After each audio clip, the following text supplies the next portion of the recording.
एक गांव में रामू नाम का गरीब किसान एक किसान से जुड़ी कहानी सुनाता।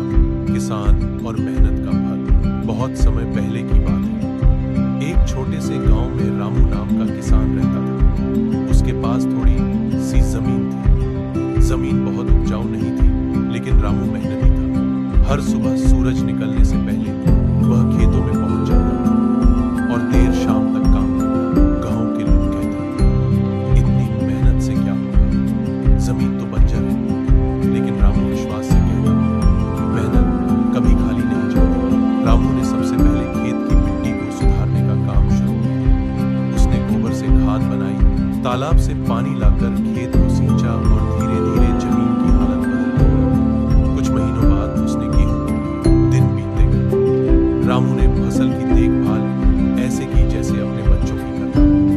पौधों को पानी देता, खर पतवार हटाता और रात को भी चौकीदारी करता। फसल पकने का समय आया।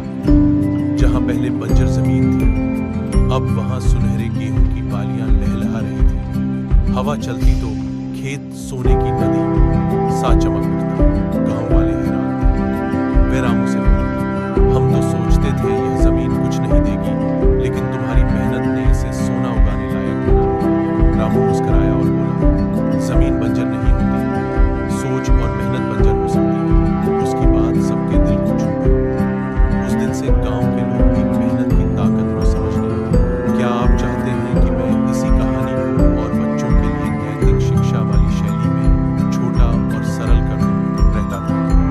उसके पास बस एक छोटा सा खेत था। दिन रात मेहनत करता, लेकिन फिर भी पेट भर खाना मुश्किल था। एक साल सूखा पड़ा, फसल बर्बाद हो गई। हार मानने के बजाय रामू ने दूसरे गांव